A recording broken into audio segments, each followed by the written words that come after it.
Grady White Boats' reputation for designing ruggedly elegant fishing boats is legendary. Our attention to quality, detail, and customer service is unmatched.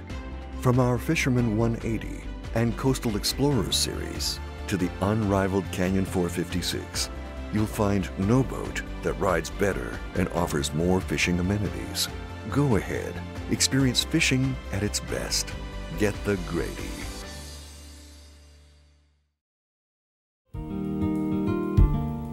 Hello again and welcome to the Carolina Outdoor Journal. Well, if you've had trouble lately getting excited for whatever reason, hang on because we've got a show that's action-packed today. We're going off the coast of North Carolina and do some marlin fishing, and Joe, it's some of the finest in the world. It really is. We're very fortunate the Gulf Stream passes so close to the coast during the year, and so that translates into good numbers of billfish at certain times of the year, starting in May with the blue marlin, right into September when the white marlin show up in big numbers. So we're fortunate we've got good ports, good captains, good crews to work these marlin. And again, like you say, it's some of the best in the world. You know, later on today, we're going to talk about, Kelly Davis will be here, and she'll be talking about the tagging of billfish, and that is a big thing worldwide. It is, and it's helping us learn more about all the different billfish around the world, and it is a worldwide project. It's in its early stages, really. The Billfish Foundation has done a great job to start with, getting the equipment out there to do the tagging, and the research is starting to trickle in. It's slow right now, but they've tagged a lot of fish and started to find some really interesting facts about billfish migrations, how long they live, and it's just good research. You know, in Gear Time, we'll talk about the tackle and the line, but right now, you want to tell me all about this fella right here. Right. In Gear Time, we're going to talk about all the tackle that you need to go marlin fishing off our coast. This is a teaser. This is what you use to bring the billfish up from the depths into the baits, and we've got a number of different teasers to show you for different things. If you're going primarily for blue marlin, you've got bigger teasers. Sailfish with smaller white marlin, you'll go with your smaller teasers. So they all have a purpose, and we'll talk about it in Gear Time. All right. Well, we've got Gear Time. We've got Kelly Davis. She'll be along talking about the tagging of billfish. And like I said, some exciting footage. Joe, we're going to be blue marlin fishing, and then in the second segment, we're going to be fishing for another type of marlin. Well, it's the same trip. We're going to be fishing out of Pirates Cove on their annual August tournament for billfish, and we get in the blue marlin first, and then we go to the white marlin that afternoon. It's real exciting fishing. All right, hang on. It's going to be a big time. You're with the Carolina Outdoor Journal, and we'll be right back.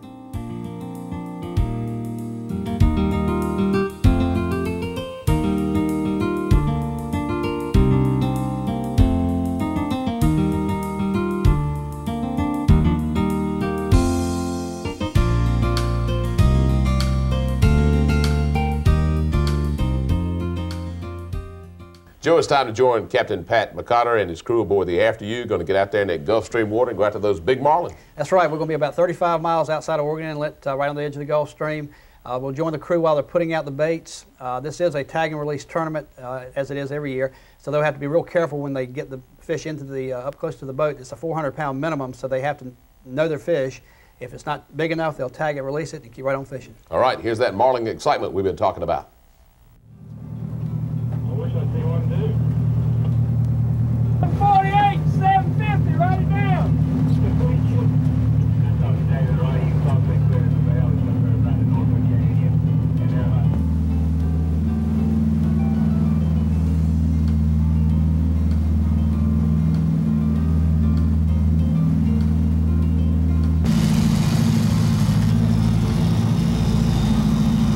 Going north.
Get the chair straight now. All right, Jordan.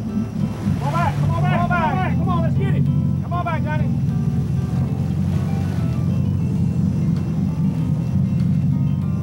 All right. Hold it, Johnny. Hold it, Johnny.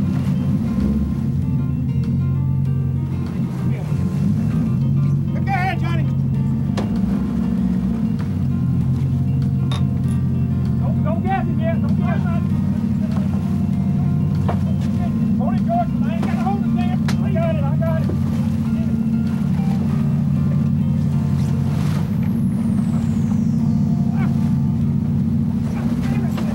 Let go, George. Go, George. Got it.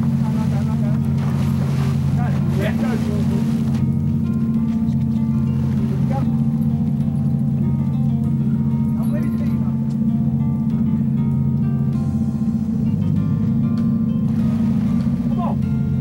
Come on, somebody.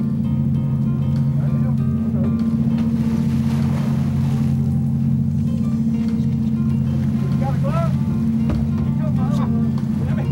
Hey, Johnny. Go ahead, Johnny. Easy now. Hold. Hold. I got the rod. All right, come on.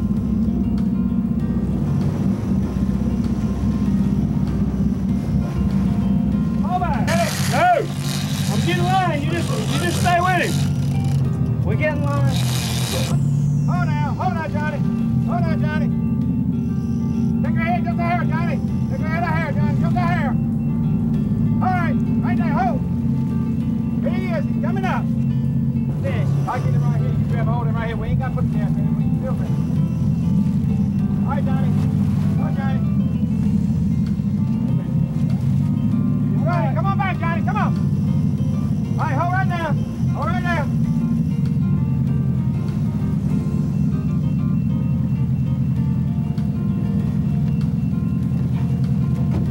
Oh, he'll hurt you now. Help him grab it. Help him grab it. Back up on it, Johnny. Back up, Johnny. Back up. Back up. He'll come in. Get a measure, boy. Get a measure on it quick. Hold that right there, twist. Right on the bottom of the field. Tip of the field. He ain't long enough. He's close. Huh? He's real close. You're moving in it. Huh? You're moving good. Hold it, tag and release in. One good Marlin. You ready, Bo? 74. Yeah.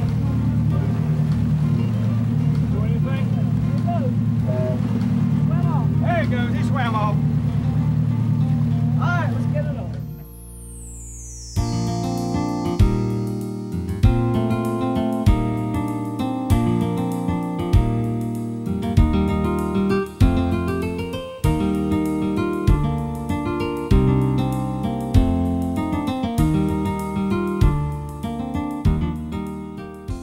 Joe, this is a tag and release tournament. That's right, and that fish we just saw did not meet the minimum, so the guys decided to release it, and they're in the process of putting out baits for some more fishing. All right, let's pick up the action.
fish in here, boys. White. Huh? White. Keep it down, keep it down, keep it down. Come on, reel him on up, Johnny. Come on, grab that thing. Ain't got it. White. Get it like, get back in. Kick it ahead.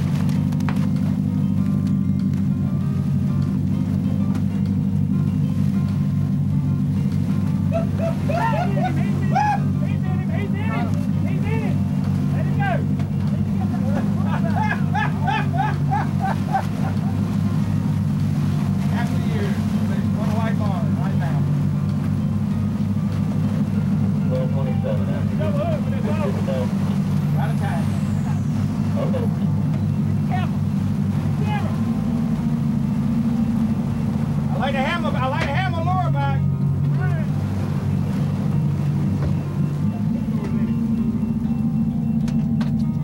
Won't let him hurt you.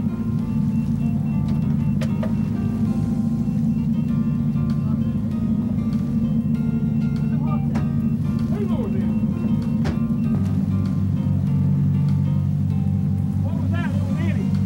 Ain't good.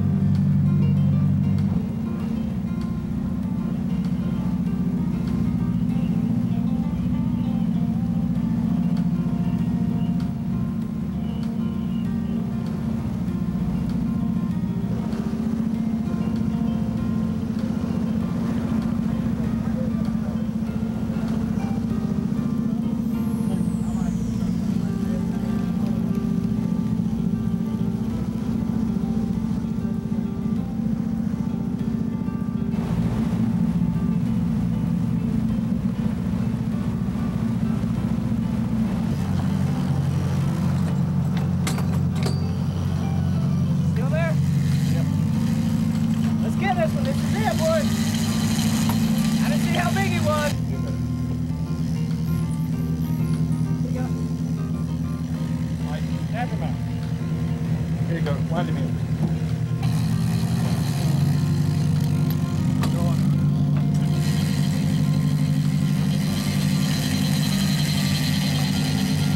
On your way. Yeah.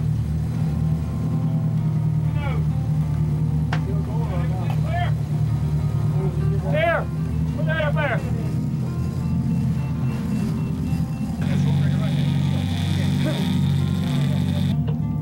Yeah, the big elephant. All right, Tom, let's pull part 4.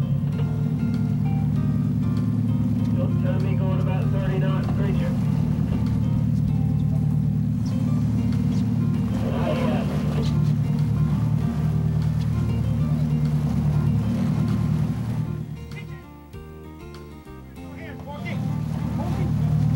There's a blue one there, creature. Bad luck. Watch out.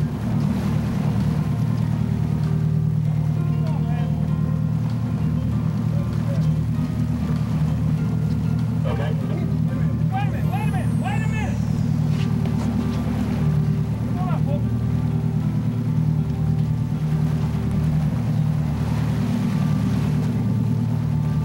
Come on, get it over there. Roger, sitting here trying on the side now. All right, big scoop.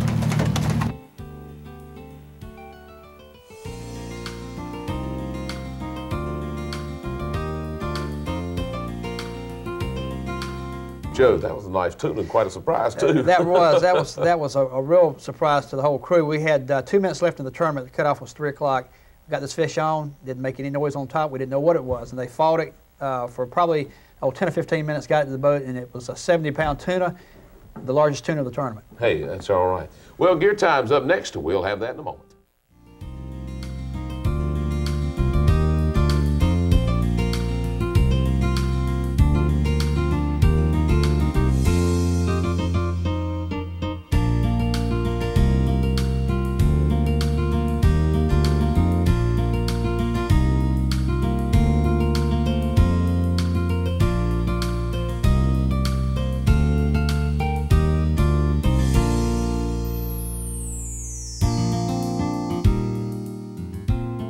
It's time for Gear Time, an opportunity for us to share some of our ideas with you and hope that you'll do the same. We'll give you an address a little later on in the program, and we look forward to hearing from you. And as you can see, Joe, this one is ready for the Marlin. Yeah, this is a typical Blue Marlin rig. This is an 80 class Penn International reel matched with a heavy stout rod, roller guides.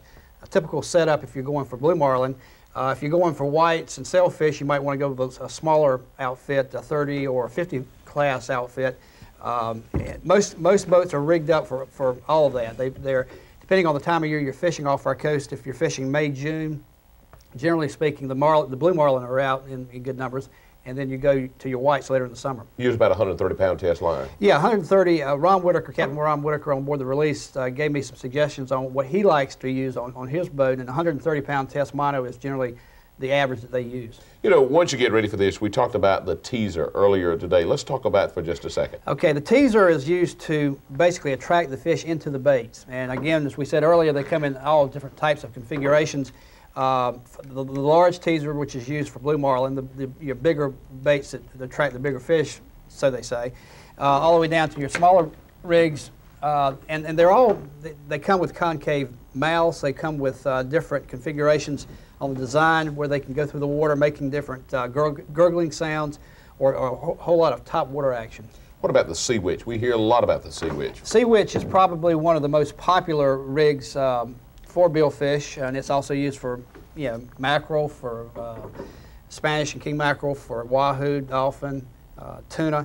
But the Sea Witch matched with either, again, depending on the time of year and what you're fishing for, ballyhoo, which is this bait right here, which comes out of Florida. That's where they shipped up here fresh, and then the mate on the way out will typically rig a ballyhoo to the Sea Witch, and that's what you pull as your bait. Now, if you're fishing for Blue Marlin exclusively, then you tend to go with the bigger baits, the big large mullet, and even the big Spanish mackerel are what you use for the Blue Marlin. So depending on the time of year that you're offshore fishing for billfish, whether it be sailfish, white marlin, blue marlin, you rig your baits, you rig your teasers to the fish. And there's sometimes we have some overlap where in June where you'll have blue marlin, some white marlin, sailfish out there. So I've noticed with Captain Whitaker, he'll run a variety of rigs just for the variety of fish that are out there. Joe, when you start talking about bill fishing, the blue marlin, the white marlin, and things of this nature, you know, we talk about tagging the fish.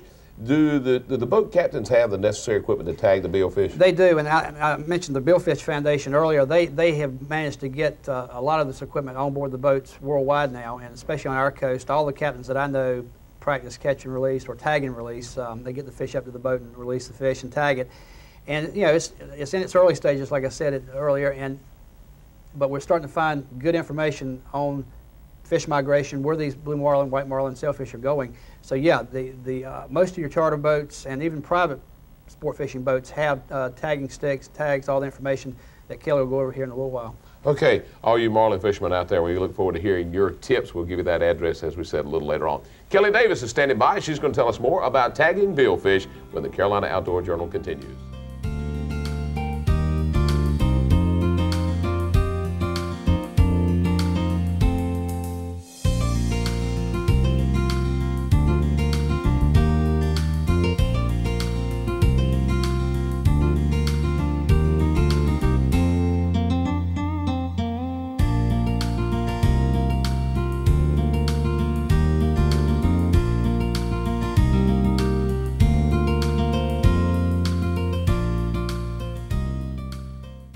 Today we're going to take a look at billfish tagging. But first, what are billfish? Well, they're a group of large migratory fish that live in the open ocean. All species of billfish have a long upper jaw or spear that they probably use to stun their prey. Worldwide, there are 7 kinds of billfish, including 4 kinds of marlin, the sailfish, swordfish, and spearfish. Unfortunately, billfish stocks are declining. Some fisheries experts believe that foreign fishing fleets have caught too many billfish over the years. Well, whatever the reasons, commercial and sports fishermen are encouraged to release any billfish that they catch. Several groups and agencies headed up by the National Marine Fisheries Service and the Billfish Foundation are working together to collect scientific data in order to develop an international management plan for billfish. One of the data collection methods they are using is billfish tagging. Each year, commercial and sports fishermen tag and release hundreds of billfish in the Atlantic Ocean and Caribbean Sea. The taggers report the tag number, species tagged, date, and location to the National Marine Fisheries Service. Similar information is reported when a tagged fish is recaught and its number is read off its streamer. This cycle of information is helping answer questions about billfish growth rates, ages, migration patterns, and reproduction. Many billfish, especially blue and white marlins, are tagged off the North Carolina coast. Often tagging takes place during tournaments such as the Ducks Unlimited Band the Billfish Tournament or the Big Rock Tournament.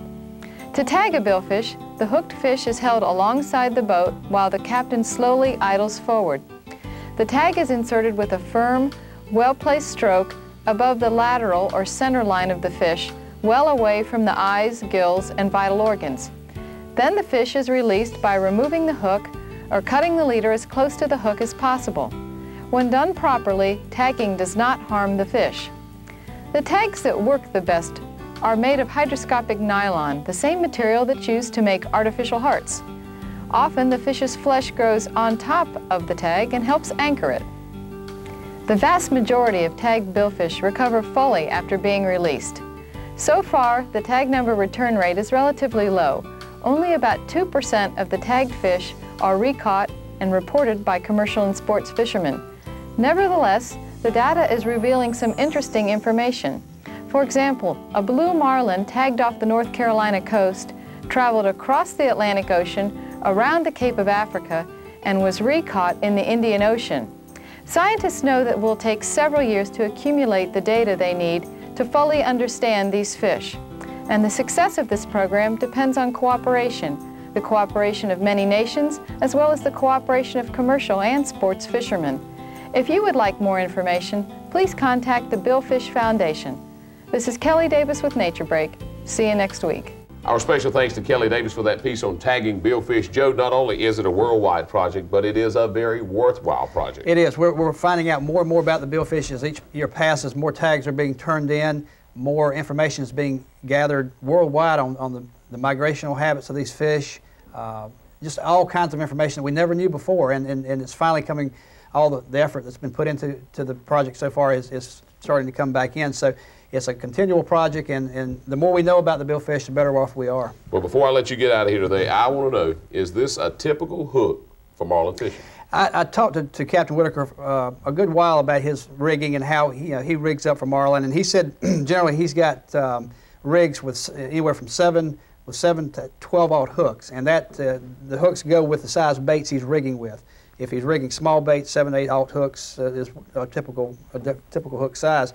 If he's going with something like a big Spanish mackerel for big blue marlin, he'll go with 10 and 12-aught hooks. So, yeah, that's a typical hook for a typical rig when you're going marlin fishing. You won't need all this hook next week because we're going to be doing something a little different. Some people call it a raccoon perch. Some people call it a yellow perch. White perch, yellow perch fishing next week. Light tackle is going to be a lot of fun. That's right. Both species are found statewide.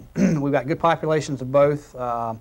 Lots of them, and great fishing. Well, we had fun marlin fishing today with Kelly Davis telling us about tagging the billfish. Next week, it'll be light tackle for yellow perch and white perch. And as always, we thank you for joining us right here on the Carolina Outdoor Journal.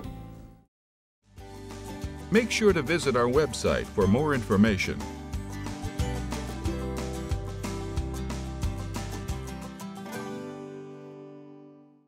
Grady White boats are known for uncompromising quality through exceptional attention to detail.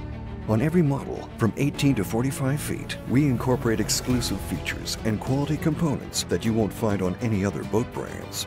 Our exclusive CV2 hull design is ranked highest in every third-party survey done in the marine industry. So every day on the water will be a great day, no matter the conditions. Ask any Grady White owner and they'll tell you, get the Grady.